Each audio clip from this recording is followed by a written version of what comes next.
Saudações, meus caros ouvintes do podcast Taverna do Lugar Nenhum. Meu nome é Gabriel Vince e hoje vamos dar continuidade aqui na série de podcast que estamos fazendo sobre Akira Kurosawa, né?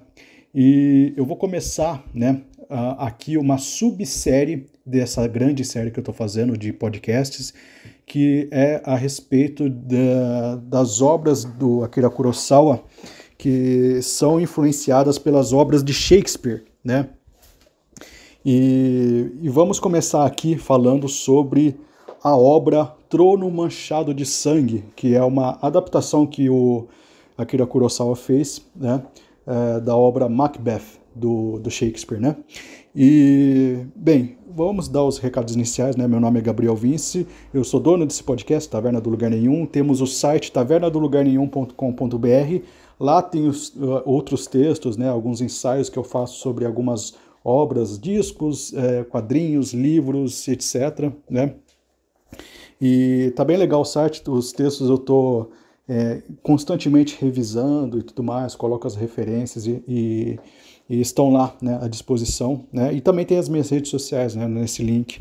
Vocês podem adicionar, tem especialmente Facebook e Instagram, que são as duas que eu mais utilizo. E sim, eu ainda utilizo o Facebook porque, dentre as redes sociais, é aquela que me permite ter mais textos mais longos, né? O Instagram tem um limite lá de 2.200 caracteres que eu acho horroroso, né? Muitas vezes eu coloco os textos lá no Instagram, mas numa versão resumida. O Facebook me permite colocar textos mais longos, né? E eu tenho uma puta saudade do Orkut, né? Porque o Orkut foi a melhor rede social da história, né? Que a gente podia colocar textos gigantescos, criar tópicos, fóruns de discussão. Infelizmente isso aí morreu e as redes sociais estão moldando a mente das pessoas para ficarem cada vez mais imbecis, né? Depois desse momento Regis Tadeu, vamos lá ao que interessa, né? Vamos ao podcast. Bem, Trono Manchado de Sangue é um filme, é um jidaigeki, né? O que é um jidaigeki, né? É um filme de época, né? É uma expressão japonesa para determinar um filme de época, coescrito, produzido e editado e também dirigido, né, por Akira Kurosawa, né? Ele foi feito em 1957, né? O filme, né, conforme eu falei, ele transpõe o enredo da peça Macbeth, de William Shakespeare. E ele faz assim, ele readapta, né, ele faz uma readaptação da história, que originalmente acontece na Escócia medieval, para o Japão feudal. Não lembro exatamente qual época do Japão feudal ele... É feudal assim que a gente fala numa aproximação da história europeia, né? Mas tem um período específico do Japão em que ocorre, um período antigo do Japão que ocorre, né? E o interessante, né, que além dessa adaptação, ele coloca elementos da cultura japonesa, além do cenário, né, e dos personagens, foram todos tem uma versão nipônica de Macbeth, né, como dizer assim, resumir assim de uma forma bem simples. Ele também coloca elementos estritamente culturais do Japão, como influências do teatro No, né? Bem, e o filme, né, ele é estrelado pelo Toshiro Mifune e a Yusu Yamada, né, nos papéis principais, né, inspirados, né, respectivamente no Macbeth e na Lady Macbeth, né, respectivamente, né. O Toshiro Mifune faz um personagem que seria referência ao Macbeth e a Isuzu Yamada faz um papel referente à Lady Macbeth, né. E assim como na peça, né, o filme conta a história de um guerreiro que assassina o seu soberano por insistência da sua ambiciosa esposa, né? A peça de William Shakespeare, as peças, né, de William Shakespeare, elas foram lidas elas foram entregues ao Japão e lidas pela classe intelectual, né, desde a restauração Meiji, né? Então são obras que já têm uma certa circulação no Japão desde meados de 1868, né? Só que, né, durante a Segunda Guerra Mundial, a leitura de obras ocidentais acabou sendo proibida, né, simplesmente por não serem japonesas, né? Então a gente durante a Segunda Guerra Mundial estava aquela efervescência ultranacionalista, né, do Japão, né, e as obras eram proibidas, as obras ocidentais eram proibidas, né. Só que Akira Kurosawa, assim como já estava em circulação, né, Akira Kurosawa tinha lido muito, né, Shakespeare, né, e é um dos seus autores favoritos ao lado de Dostoiévski, né, e a obra que ele mais gostava era Macbeth, né. E há muito tempo, né, o Akira Kurosawa ele se imaginou fazendo uma adaptação cinematográfica, né, dessa obra, né, mais ou menos na época que ele concluiu aquele filme, o Rashomon, né, em 1950, né. No entanto, né, quando ele soube que Orson Welles havia lançado, mais ou menos naquela época, uma versão dele de Macbeth, lá em 1948, o Kurosawa ele decidiu adiar o seu projeto, né, até 1900, eu sempre esqueço, 1957, né, adiou uns quase 10 anos, né, a obra, e decidiu fazer assim, né, então ele soube que Orson Welles estava lançando, né, a sua versão de Macbeth, e ele decidiu adiar o seu projeto, né, por vários anos, né. E uma coisa interessante dessa adaptação, né, que ela não tem a poesia do diálogo de Shakespeare, né. O Kurosawa ele preenche todo o contexto, todo o sentido, todo o simbolismo da peça de Shakespeare, né, com os visuais, né, com ele preenche esse vazio com a sua própria identidade, né, e eu vou explicar o porquê isso é tão importante, né. Bem, a primeira coisa, né, é importante a gente lembrar, né, que o título do filme original ele se difere muito das traduções que percorreram o mundo, né. O título em japonês do Trono Manchado de Sangue, né, que em inglês também é Throne of Blood, né, Kumo no Sujo, né? Isso mesmo, Kumo no Sujo, que literalmente pode ser traduzido como Castelo da Teia de Aranha, né? Que é um lugar no Japão, né? Ele não é apenas o significado do título do filme, como também o nome do feudo onde ele transcorre, né? O feudo é o feudo do Castelo da Teia de Aranha, onde a gente encontra, né, o castelo de mesmo nome, né, o Castelo da Teia de Aranha, né? Isso é importante porque esse filme ele vai evocar uma coisa muito regional, muito japonesa, né?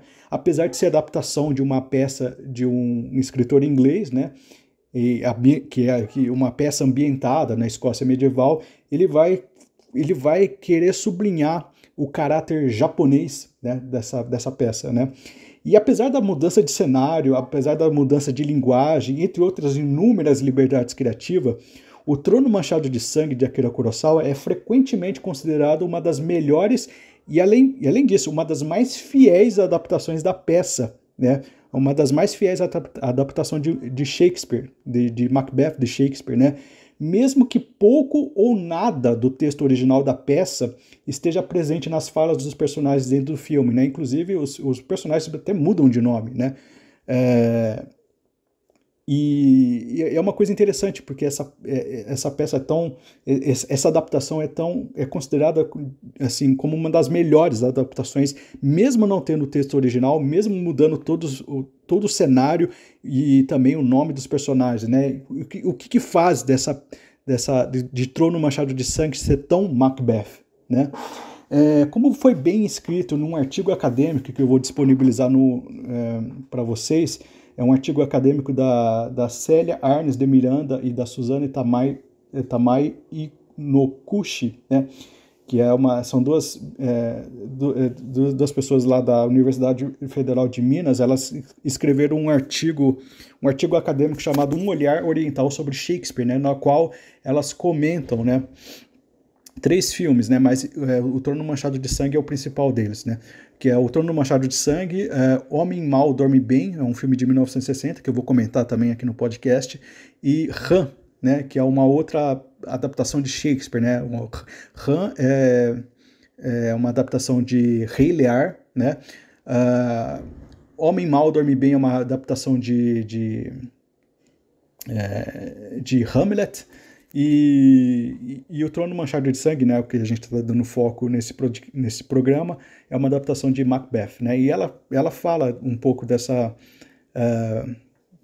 um pouco desses outros filmes, mas se foca bastante no Trono Manchado de Sangue, né, que é uma coisa bem interessante esse artigo, né, vou disponibilizar o link para vocês, né, na descrição desse podcast, né. E ela enfatiza, né, essas duas autoras, né, elas enfatizam o aspecto de uma tradução intersemiótica e cultural, né, dessa peça, né, dessa obra, né, o Trono do Manchado de Sangue, né, que essa tradução intersemiótica e intercultural, ela engloba muitas vezes elementos sutis como aquilo que importa na obra, que é a intencionalidade e as motivações internas contidas no texto original, né, que são transpostas para o contexto cultural alvo, né. Elas meio que é um artigo acadêmico, então elas dão uma visão muito clara de como esse processo ocorre, né? Inclusive tem alguns gráficos, assim, quase um artigo técnico, né? Mas é interessante colocar isso aí sobre essa perspectiva, né? E um dos méritos do filme, né, é ter alcançado o êxito ao retrabalhar de uma maneira radical uma peça shakespeariana para a grande tela sob o prisma de uma cultura e uma história não ocidental, né? Tem um autor chamado Júlio Plaza, né, que é um autor muito mencionado nos estudos de crítica cultural, que ele tem um livro chamado Tradução Intersemiótica, né, que ele fala que essa prática, né, que, por exemplo, Akira Kurosawa utilizou aqui, ela é uma cocriação ou metacriação. Isso significa o quê, né? Isso nos ajuda a entender muito sobre o paradoxo do Trono Manchado de Sangue ser, ao mesmo tempo, né, uma das mais fiéis adaptações de Macbeth de Shakespeare, ao mesmo tempo ser um filme muito autoral do Akira Kurosawa, né? Então, como isso pode ser possível no universo, né? Ao mesmo tempo que ele é uma adaptação muito fiel de um autor, né, de Shakespeare, ele é, ao mesmo tempo, uma coisa muito autoral do Kurosawa, né? Isso não é contraditório, isso é um paradoxo, né? Paradoxos e contradições são coisas muito diferentes, né? Leiam Chesterton para saber exatamente, né, o grande autor dos paradoxos, assim, né? Que vocês entenderão melhor essa dinâmica, assim. O que é paradoxal não é necessariamente contraditório, né? E isso ajuda a gente a entender muito o paradoxo, né, que existe no Trono Manchado de Sangue, né? O paradoxo que esse filme representa, né? Esse tipo de obra só é possível porque Kurosawa se determinou a não fazer uma mera tradução literal de Shakespeare para o japonês, né? Isso aí seria, segundo o Júlio Plaza, né, tem uma expressão muito boa que ele fala que são inflações babélicas, né? Babélicas significa a Torre de Babel, né? Descrita na Bíblia e tudo mais, né? São inflações babélicas desconectadas de um sentido real. Às vezes, você pegar uma obra, né, e traduzir literalmente aquilo para uma outra língua, isso significa simplesmente você matar o sentido da obra, né? Porque muitas vezes o núcleo da obra ela não está necessariamente na transposições de palavras, né? Ela está numa coisa muito mais além disso, está no sentido, né? E Akira Kurosawa fez o contrário de uma tradução literal, né? Ele retrabalhou toda a obra, né? Ele retrabalhou todos os textos, as imagens, né? As referências, só que preservando o núcleo imaterial daquilo que ela faz, que faz dela ser uma obra com vocação universal, né? Quando a gente fala de alta cultura, por exemplo, são essas obras com vocação universal que falam de uma forma atemporal a todos os seres humanos, né? E é importante tocar nesse protagonismo da imaterialidade, né, da obra, pois diferente do que os materialistas pensam, né, a realidade ela não é determinada pelo meio. A gente pode dizer que a realidade é influenciada pelo meio, sim, mas nunca é determinada pelo meio. ela é determinada por aquilo que é imaterial, né? A bem da verdade, ela é determinada por aquilo que é divino, simbólico ou metafísico, né? E o que é imaterial em Macbeth, né?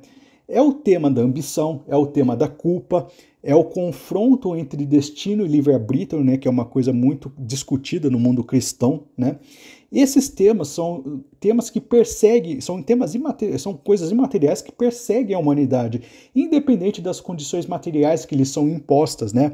Uma adaptação estritamente de um ponto de vista filosófico materialista, ele se preocuparia com trivialidades secundárias, como, por exemplo, geografia, hábitos, costumes, economia, contexto histórico. Nada disso aqui está nessa adaptação de Shakespeare, aqui do Akira Kurosawa.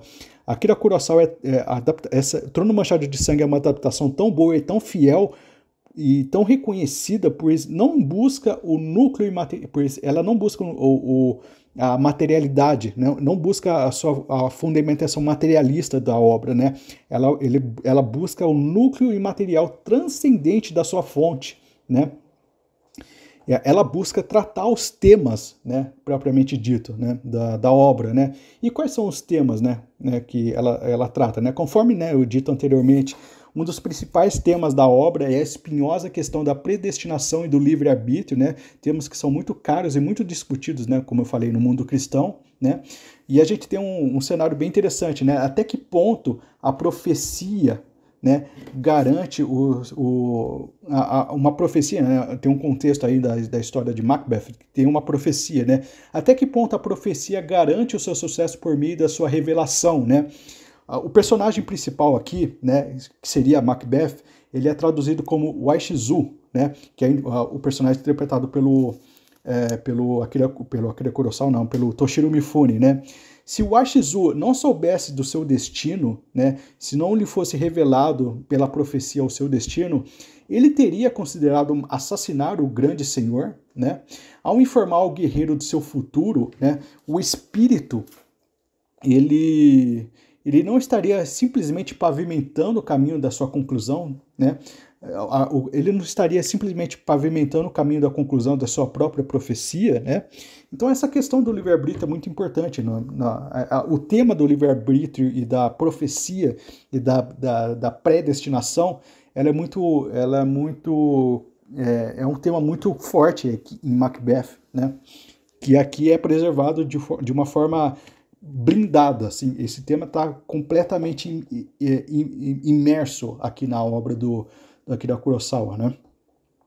O segundo tema envolve a falha trágica do personagem principal, né? Que é a ambição, né? Outro tema que é universalmente humano, né? Alimentado pela sede de status de sua esposa, né? E outra coisa que é muito universal aqui é a questão, a relação do feminino com o masculino, né? O obscuro feminino, né? Que busca status e que influencia o masculino, né, a cometer seus crimes, né, é um tema muito universal também, né. Então a gente tem aqui alimentado pela sede de status da sua esposa e sua própria insegurança sobre a sua posição na hierarquia de liderança, né? O Waishizu é transformado de um homem bom e guerreiro respeitado em um ditador louco pelo poder, né? Disposto a fazer qualquer coisa, incluindo matar o seu aliado mais próximo para manter a sua posição no trono, né? Então, a gente tem aqui um tema muito, muito universal, que é o tema da ambição, né? E uma razão pela qual Akira Kurosawa queria fazer uma versão de Macbeth, né, é porque ele percebeu isso como um aspecto recorrente da história humana, né, repetindo-se interminavelmente ao longo dos anos, né. Ele suspeitava com razão, né, que embora o filme tenha sido feito em 1957, né, ele nunca perderia sua relevância, né. Então esse é por isso que esse filme é uma das melhores e mais fiéis adaptações da história, é uma das melhores adaptações, né, incluindo teatro e qualquer outro tipo de mídia, de Macbeth, né? E é muito interessante você ver o estilo do filme, né? Ele tem uma atmosfera muito gótica, muito expressionista, né? Ele é um filme todo em preto e branco, e é uma decisão do diretor fazer tudo em preto e branco, né? Porque ele realça essa atmosfera lúgubre, né? Que permeia todo o filme, que permeia também a obra original, né? O Macbeth é um romance, assim, bastante... É uma peça, né? É uma história muito lúgubre, né? E a escolha de fazer essa adaptação com preto e branco também reforça muito esse caráter dark, sombrio da peça, né? E ele tem muito uma expressão muito gótica e muito expressionista, né? As cenas filmadas, elas são filmadas por trás dos arbustos muitas vezes, né? Em cenários assim preenchidos por neblinas e ossos que meio que atulham o filme de uma claustrofobia até fantasmagórica, né? E existe Macbeth tem um tema fantasmagórico também permeando a sua história, né? É, um, é, um, é uma obra bastante gótica, né? E o sobrenatural, né, que também é uma coisa que é muito salientada na obra original, aqui também é muito salientada, né? Só que aqui ela também tem uma sugestão de loucura também, né? Que também tem na obra original, né? Essa sugestão de loucura, né? Mas que também é algo real, que é compartilhado por outras pessoas, né? O expressionismo da obra, que eu mencionei aqui, ele se reflete nas grandes fortalezas de tamanhos até meio que aparentam ser meio retorcidos, né? Então, todo esse clima meio de pesadelo permeia muito, muito o aspecto da obra, né? É muito interessante ver como Akira Kurosawa trabalha a sua arquitetura, né? Que basicamente ele pegou a arquitetura que já tinha, mas é o modo dele filmar, né? O modo como ele, por exemplo, filma a floresta, aquela dimensão meio sinistra da floresta que fica ao redor do castelo, né? É muito interessante, né? E é uma coisa interessante também como o Akira Kurosawa ele fez esse filme, né? E a gente sabe que ele é muito perfeccionista, né? Ele optou, por exemplo, de não usar uma névoa fabricada, né? Que, assim, poderia até dar o mesmo efeito, né? Mas o Akira Kurosawa nunca gosta desses artifícios, né? Ele gosta sempre de trabalhar junto com a natureza, né? Então, se tá calor, vai ficar calor, e isso vai ser um elemento do filme, né? Se tá chovendo, vai ficar chovendo, e a gente precisa ter a chuva real para acontecer. A chuva é um elemento muito presente na filmografia do Akira Kurosawa, né? E é interessante porque ele coloca a natureza como coautor da sua obra, né? Basicamente, né? Então, as neblinas, né? Ele teve que esperar, ele queria filmar com as neblinas, só que ele não queria fazer isso artificialmente, então ele teve que esperar a boa vontade da natureza, ele esperou que a natureza fizesse um acordo, né, com a sua visão criativa, né? Então é uma coisa muito própria do Akira Kurosawa, né? E não só as nuvens, né, as neblinas que são presentes no filme são neblinas reais, né? Até mesmo a dramaticidade dos personagens, e o Akira Kurosawa quis fazer da forma mais realista possível, né? Tem um momento no final do filme, né, que o Ashizu, né, que é o correspondente do personagem Macbeth, que é interpretado pelo Toshiro Mifune, né? Ele enfrenta, né, não apenas um exército, né, que ele fez guerra com outro personagem, né? Mas ele enfrenta o exército inimigo e também uma insurreição das suas próprias tropas, né? E em determinado momento do filme, né, os seus próprios aliados começam a disparar flechas sobre ele. E, segundo consta, né, as notações do filme, essas flechas eram reais. E elas quase acertavam o Toshiro Mifune, né? Então, aquela expressão de medo que a gente tem do Toshiro Mifune era possivelmente uma expressão de medo real, né? Então, não só a neblina era realista, mas também a expressão de medo dos atores também era realista, né? Especialmente nessa parte aqui, né? E conforme eu falei lá no começo, né, esse filme tem muita influência do teatro no, né? Eu vou deixar para vocês um link da minha crítica completa do filme Trono Manchado de Sangue, né? Que eu coloco eu coloco isso aí em imagens, né? Eu vou fazer uma versão de vídeo, né? Eu estou fazendo aqui uma versão de vídeo desse podcast. Eu vou colocar aqui, eu vou fazer uma edição, né? E colocar aqui as referências, as imagens para vocês darem uma olhada, bem legal. Porque as influências, o teatro no, ele tem tem certos personagens, tem certos arquétipos de personagens que são representados por máscaras, né?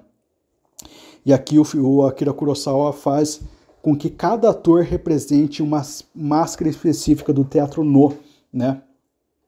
Por exemplo, a gente tem o Toshiro Mifune, né, que faz o papel do Aishizu, o que seria o Macbeth, o Akira Kurosawa, para que ele comece a interpretar o seu personagem, ele apresentou para o Toshiro Mifune uma máscara do teatro no chamada Reida, que representa um guerreiro, né? Para a personagem Isuzu Yamada, né, para a personagem Asage, que seria o correspondente da Lady Macbeth, ele apresentou para ela a máscara, uma máscara chamada Shakumi, que representa uma mulher de beleza crepuscular prestes a enlouquecer, né, em um arquétipo bem específico, né? Para o guerreiro que foi assassinado, que morreu, né, que foi interpretado aqui pelo Minoru Chiaki, né, que ele foi assassinado pelo Macbeth, né, o Macbeth / o Aishizu, ele apresenta para esse ator a máscara do fantasma, que seria a máscara Shujo, né, que representa o espírito, né? Então é bem interessante, né? Para a bruxa, né, que é uma coisa que também está presente na peça original, né, tem uma bruxa, né, que aqui é representada pela Shieko Naniwa, né, ele apresenta a máscara Yamamba, né. A Yamamba seria, segundo o folclore japonês, a lendária bruxa da montanha, né. Então, para o papel de bruxa, ele apresenta aqui a máscara Yamamba, né.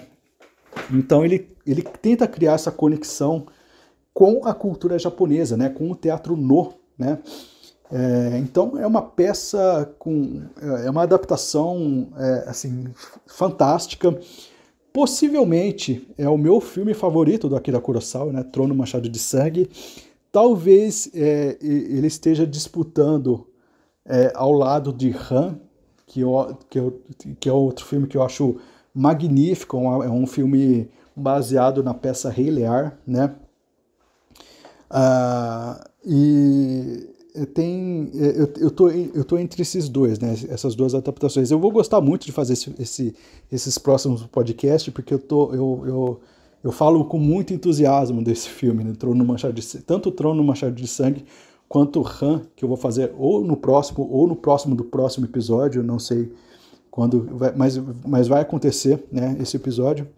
E é o meu filme favorito, talvez o meu filme favorito, ou o meu segundo filme favorito do Akira Kurosawa.